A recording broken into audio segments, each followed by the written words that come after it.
오늘은 히브리서 6장 1절부터 6절에 있는 말씀을 가지고 하나님께 나아가는 삶이라는 제목으로 말씀을 함께 나누기 원합니다. 먼저 함께 기도하겠습니다. 하나님, 우리가 세상을 살아가면서 하나님께서 우리를 택하시고 부르셔서 하나님의 자녀로 삼아주셨는데 하나님께 나아가는 길이 결코 쉽지 않음을 다시 한번 고백합니다. 이 시간 우리가 어떻게 하면 하나님 앞에 온전히 나아갈 수 있는지를 말씀을 통해서 상고하게 하시고 그 말씀을 통해서 우리가 깨닫는 지혜를 허락하여 주옵소서.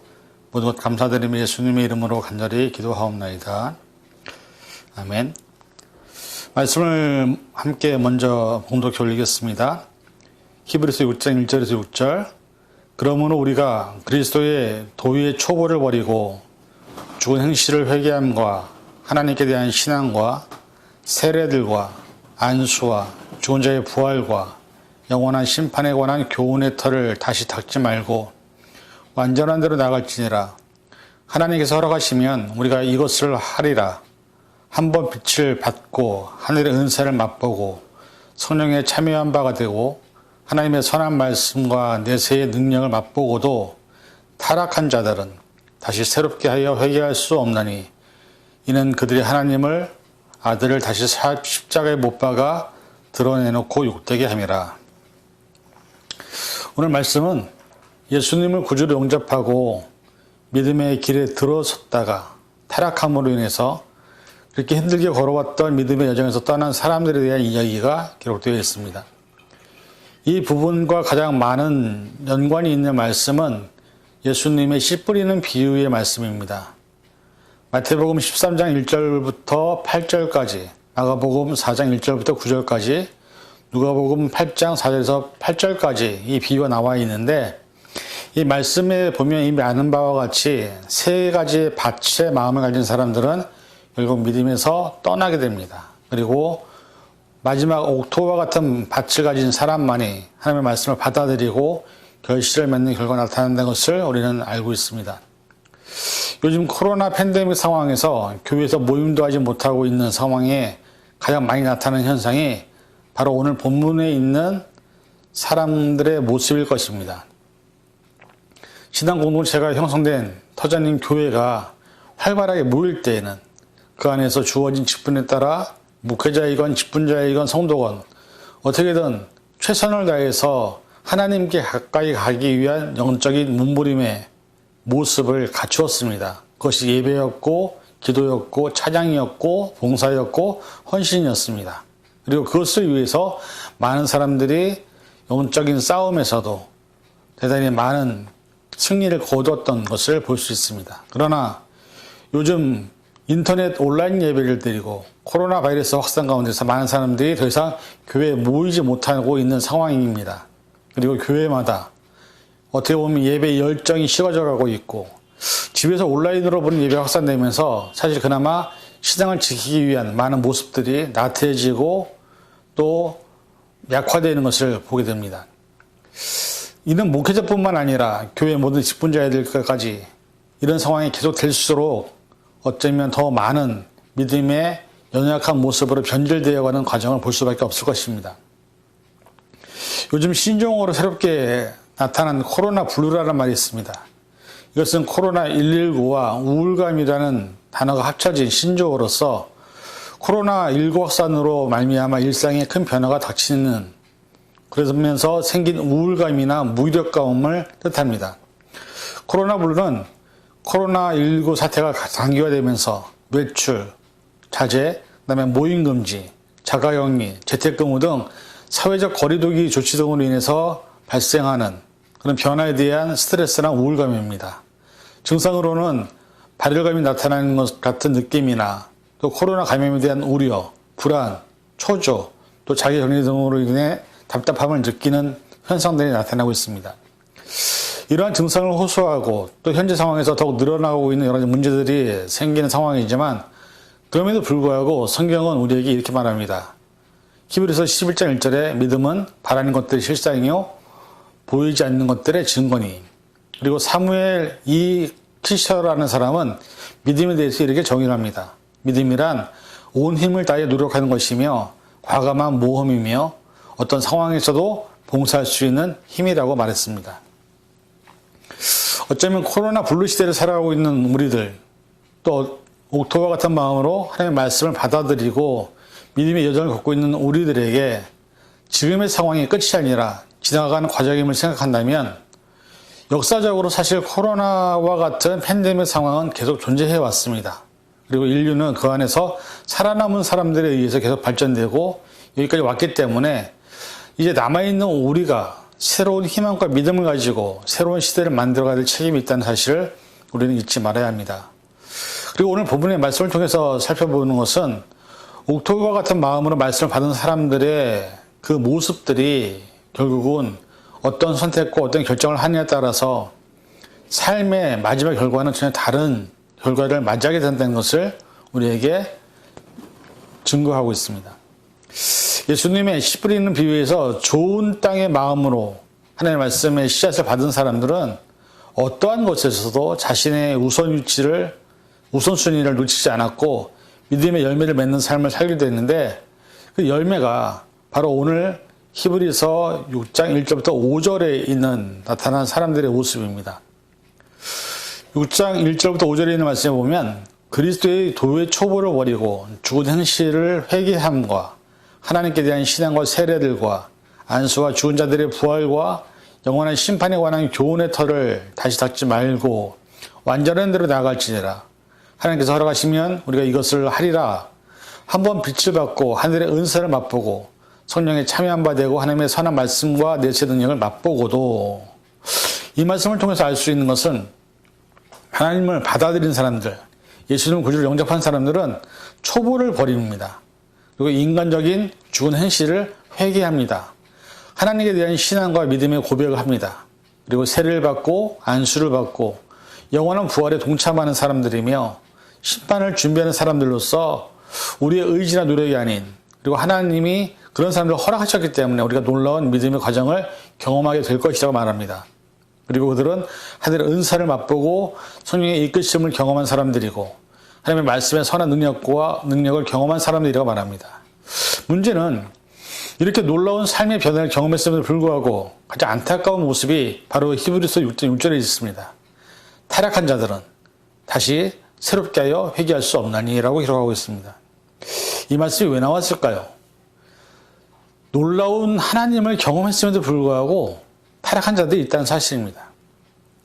그 대표적인 사람들을 뽑는다면 아마도 예수님의 제자 중 가룟 유다와 베드로가 아닐까 합니다. 예수님의 12제자는 3년 동안 예수님과 함께 다니면서 복음의 능력, 권능을 경험했습니다. 예수님을 직접 눈으로 경험했던 사람들입니다. 그러나 우리가 이미 알고 있는 것처럼 예수님 잡히시던 시점부터 예수님이 십자가 죽음 현장에까지 그들은 그 자리에 없었습니다.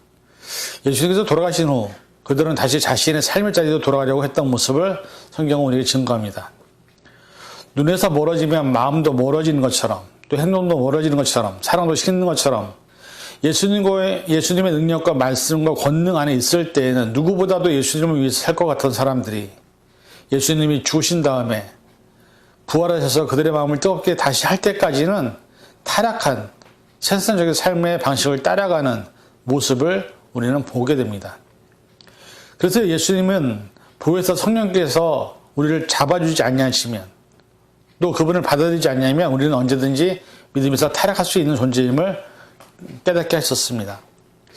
예수님이 잡히시던 사건 앞에서 대표적인 두 제자 가룟 유다와 베드로는 철저하게 타락한 모습으로 일관했습니다. 가룟 유다는 은 30냥에 자신의 스승인 예수님을 팔아넘겼고 사실 가룟 유다는 예수님의 제자 공동체 안에서 회개를 맡았던 그 정도로 예수님의 신임을 받았던 사람이었습니다. 그러나 타락함으로 인해서 3년 동안 함께했던 스승을 팔아넘기는 일을 저지르고 맙니다.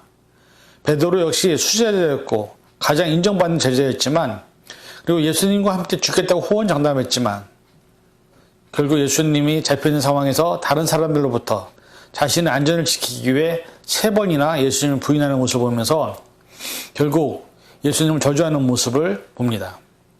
사실 가룟 유다의 모습이나 베드로의 모습이나 사실 우리의 모습과 별반 다르지 않습니다. 히브리서에서 나타난 타락한다는 의미는 아직도 신앙적으로 논쟁을 종식시키지 못했지만 사실 우리 모두는 타락한 인간이고 죄성이 살아있는 인간들입니다. 그래서 사실 목회자나 직분자나 믿음으로 산다 하지만 많은 크리스천들이 말과 행동이 다른 이중적인 삶을 살기 때문에 사회나 세상으로부터 비판에서 자유롭지 못한 것이 사실입니다. 어쩌면 그런 측면에서 우리는 이미 타락한 존재일 수 있습니다. 인간은 도저히 의로운 존재가 되지 못합니다. 그래서 바울은 로마서 3장 10절에 기록된 바 의인은 없나니 하나도 없다고 고백합니다. 다만 가룟 유다와 베드로의 차이점은 모두 예수님께 인정받은 제자로 살았지만 타락함으로 인해서 잘못된 선택과 결정을 한, 그러나 결국에는 그들의 선택과 결정이 서로 다른 결과의 미래를 만들었다는 사실을 우리는 생각하게 됩니다. 우리가 잘 아는 바와 같이 가룟 유다는 죄책감을 이기지 못해서 자살을 했습니다. 그러나 하나님의 섭리 안에서 만약에 가룟 유다가 회개했다면 그의 삶이 어떻게 달라졌을까요? 안타까운 것은 가룟 유다는 자살했지만, 그리고 새로운 삶을 선택하지 못했지만, 다행인 것은 베드로는 회개함으로 하나님께 돌아왔고 예수님의 제자로서 큰 일을 감당하는 사도로 일을 하게 됩니다. 어떻게 보면 둘 다 타락했습니다. 사실 지금 우리의 삶도 예수님을 믿는다고 하지만 타락한 삶으로 일관하고 있는 것이 사실입니다. 세상의 것들을 더 좋아하고 세상의 명예를 더 좋아하고 돈을 좋아하고 우리의 편함을 추구하고 우리가 하나님께로 가기 위한 노력보다는 우리의 일선적인 편안함을 더 즐기는 것이 현재 우리의 모습이기 때문에 우리가 타락하지 않았다고 할 수 있는 사람은 아무도 없을 것입니다. 사람은 믿음 안에 거하고 말씀과 예배 안에 있을 때에 사탄의 공격에서 그나마 버틸 수 있습니다. 그런데 중요한 것은 사탄의 공격에 대해서 자유로운 영혼이 하나도 없다는 사실입니다. 사탄이 우리를 공격해서 넘어뜨리려 할 때 말씀과 기도로 이겨냈느냐, 그리고 실패했어도 타락했어도 다시 하나님께 돌아간다면 잠깐의 실수나 타락도 우리가 받은 구원의 감격과 확신을 절대로 빼앗을 수 없다는 사실을 성경은 말씀하고 있습니다. 그래서 성경은 우리에게 믿음의 시련 앞에서 그리고 영적인 사탄의 공격 앞에서 대단히 많은 준비를 하라고 말씀합니다. 에베소서 6장 11절에서 18절에 보면 마귀의 관계를 능히 대적하기 위하여 하나님의 전신갑주를 이으라. 우리의 씨름은 혈과 육을 상대하는 것이 아니요 통치자들과 권세자들과 이 어둠의 세상 주관자들과 하늘에 있는 악한 영들을 상대함이라. 그러므로 하나님의 전신갑주를 취하라. 이는 악한 날에 너희가 능히 대적하고 모든 일을 행한 후에 서기 위함이라. 그런즉 서서 진리로 너희 허리띠를 띠고 의의 호심경을 붙이고 평안의 복음을 준비한 것으로 신을 신고 모든 것 위에 믿음의 방패를 가지고 이로써 능히 약한 자의 모든 불화살을 소멸하고 구원의 투구와 성령의 검 곧 하나님의 말씀을 가지라. 모든 기도와 간구로 하되 항상 성령 안에서 기도하고 이를 위하여 깨어 구하기를 항상 힘쓰며 여러 성도를 위하여 구하라고 말씀합니다. 오늘 우리가 살아가는 이 세상에서는 우리가 크리스찬이라 하더라도 우리는 얼마든지 타락한 존재일 수 있음을 잊지 말아야 합니다. 우리의 힘만으로는, 우리의 능력으로는 마귀나 사탄을 절대로 이길 수 없습니다. 그리고 사탄 마귀는 언제든지 우리를 믿음에서 떨어뜨리기 위해서 우리에게 오는 사자와 같이 달려듭니다. 베드로전서 5장 8절에 보면 근신하여 깨어라. 너희 대적 마귀가 오는 사자와 같이 돌아다니며 샘길 자를 찾나니 라고 기록되어 있습니다. 그리고 고린도전서 10장 12절에 보면 그런즉 선줄 생각하는 자는 넘어질까 조심하라 말합니다. 사실 믿음의 여정을 지킨다는 것은 우리가 이 정도면 됐지, 이만큼 하면 됐지라고 하는 자만심, 교만에서 우리는 넘어질 수 있다는 사실입니다. 그래서 우리가 늘 하나님과 가까이 하기 위한 예배, 그리고 기도, 말씀, 묵상, 그리고 이웃을 향한 사랑과 헌신과 봉사를 통해서 하나님 나라를 확장하는데 최선을 다해야 합니다. 이 부분이 조금이라도 느슨해지거나 다운되면 결국 우리는 타락한 존재가 될 수밖에 없다는 사실을 오늘 본문은 우리에게 경고하고 있습니다. 오늘 이 시간 저와 여러분이 힘들고 어려운 팬데믹 시대를 걸어가고 있지만 그러나 중요한 것은 이것이 영원한 것이 아닙니다. 지나가고 결국 언젠가는 끝이 나게 될 것입니다. 중요한 것은 그러한 시점에 우리가 어떻게든 하나님과 좀 더 가까이 하기 위한 노력들을 내 개인적인, 그 다음에 나의 믿음을 지키기 위한 노력들을 해야 된다는 사실입니다. 그래서 하나님께 나아가는 것이 결국 쉽지 않다는 것을 우리가 다시 한번 깨닫고, 비록 혼자 있지만 또 교회로 모이지 못하지만 여러분의 삶의 자리에서 하나님과 최대한 가까이 할 수 있는 방법들을 찾으셔서 믿음에 무장을 하시고 정말로 우리가 타락하지 않기 위해서 노력하는 그런 저와 여러분이 될 수 있기를 주님의 이름으로 간절히 축원을 드립니다. 기도하겠습니다. 사랑해 주님, 하나님께 가까이 나가기 위한 것이 힘들고 어려운 길임을 다시 한번 깨닫습니다.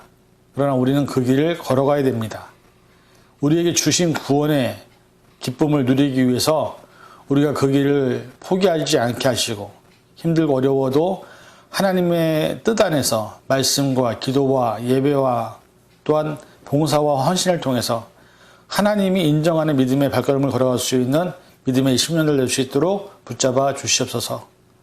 그리고 타락했다 하더라도 다시 돌이킬 수 있는 마음을 주셔서 회개함으로 하나님과 함께 걸어갈 수 있는 10년을 내게 도와주시옵소서.